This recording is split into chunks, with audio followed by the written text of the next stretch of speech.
Okay, so I'm making a video to show the progress I've made so far with the Vox world. It has a lot of moving pieces, and I've been using Claude, DeepSeek, ChatGTP, and a bunch of other things.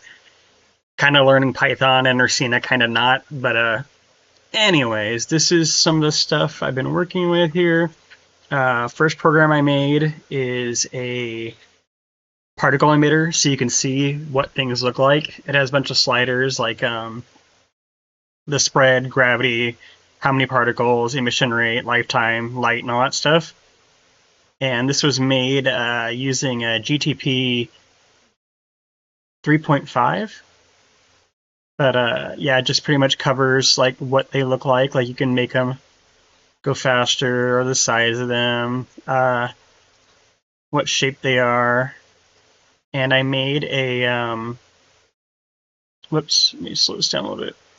I made a test because I wanted to see a torch, so I can actually, see it in real time, what it would look like. That's actually really big though. So we'll make that lots. Whoops. Oh yeah, that's way too small now. But you kind of get the idea, is that what it would look like if it was on the wall and everything, because I'm trying to figure out, because everything's made on a block, and I make stuff in either Blockbench or I make it 3D modeling or AI generated. So this is an entity which would technically take up a whole entire block, because everything is a single block no matter what, even if it doesn't have the geometry or the collision of it. And I'm learning to set them with no collision, but you could still break them, and that's kind of hard because a lot of the entities can only be broken when it can sense the collision. Okay, so anyways, you can also change the start and stop color, it's just if you want to make some very interesting looking torches, say like if they're in, I don't know, a witch's cavern or something like that. But yeah, so this is something that I made to see what they look like. And so that's kind of fun. I was also working with Perlin noise, and that is a algorithm made by somebody who used to work for Disney, and his last name was Perlin, and he didn't like how the CG graphics looked with the texturing and all that stuff, so he made an algorithm that caused noise to make it so that the textures look better. And he worked on Tron. But let's see here and go to my next one, which actually, I don't do the Perlin noise one yet. I'm going to do the other torch test one that I had, because I was testing actual placement on the blocks to see. So it's like, you could turn this around. I mean, well, that's clipping through, but you wouldn't do it on the other side anyway. Well, I mean, you might if there's one block in the middle, but this is to kind of see what they would look like when placed on the entity themselves, not just free floating. I suppose I could have did that in the other one, but I did this right after the texture, or excuse me, the particle one. So that's kind of interesting. All right, so now we're gonna do the Perlin noise one, which I did for Force, just to kind of test it out. Let's see here. Just a little bit. Height of trees, we'll make it 10. Number of trees, why not 7? Ground size, I'm always going to make the ground size as big as possible just for testing. Trees can be 8 apart. Seed, I don't even know. 7. Plant some trees. And see, when you come in, this actually makes the trees. I made them so that they're at least 2 blocks tall, so the person can walk underneath them, so you're not generating a bunch of trees or people like running into the geometry and it's making it obnoxious. They do have branches, which is kind of cool. It's kind of hard to see from that angle. I have a little sun that's casting light. I'm still not very good with the directional ambient lighting. That's one of my problems right now that I'm trying to work on. I need to make another program for that.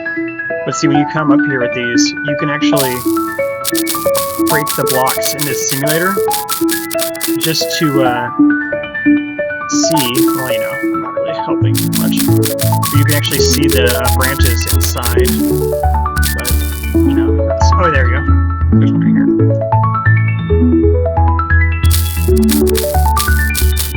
Or maybe that's just the,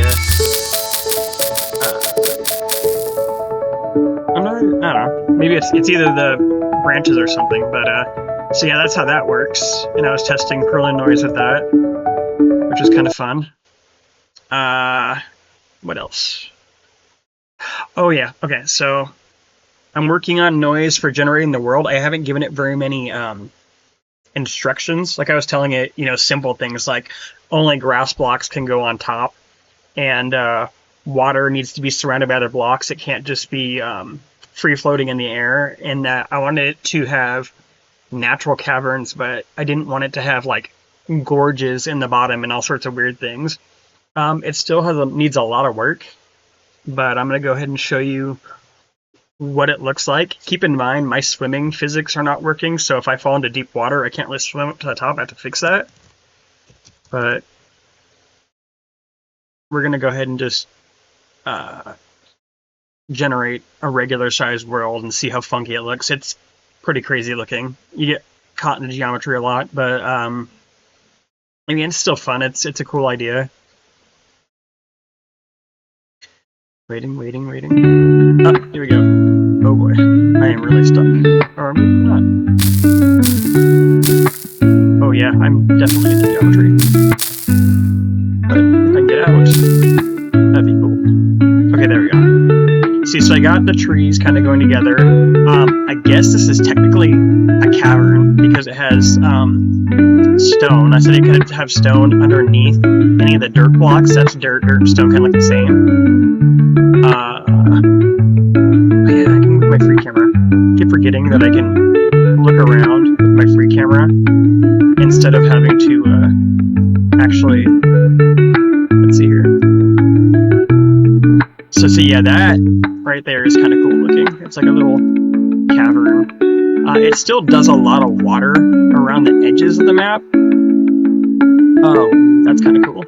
I did say that at the very bottom it needed 2 layers no matter what, so that there wasn't any big gaps, but I guess it took me literally and put them way down there. Oh, that's a lot of water, oh my gosh. But look at all the trees on top. I need to add more types of leaves and stuff. But see, the trees all have their own separate kind of tree trunk and stuff, mixed water. So it's getting there slowly, but it still needs a little bit of work. When I say a little bit, I mean a lot, because once it gets a bigger world size, the chunking is going to take forever. But so yeah, that's kind of fun. I have one more test that I've been working on for Mikey, because Mikey doesn't necessarily like using the mouse and keyboard, which I can understand. He's not used to it yet. This I've been using, let's see here. I don't remember if I have it compiling yet or not, or if it's working. Okay, check it out. So this right here is my controller test. It, yeah, right now the strafing isn't working great. I think that I need to fix it, but well, now the forwards and backwards is messed up again. But I mean, you could see that I do have a skybox right now. It's primitive, but these are all blocks just to like tell where I'm starting. But I'm using the Xbox controller, and I can move with the right stick. Left stick moves camera. I haven't implemented jump or anything like that. Let me check really quickly if my new version is done really quick. Let's see here.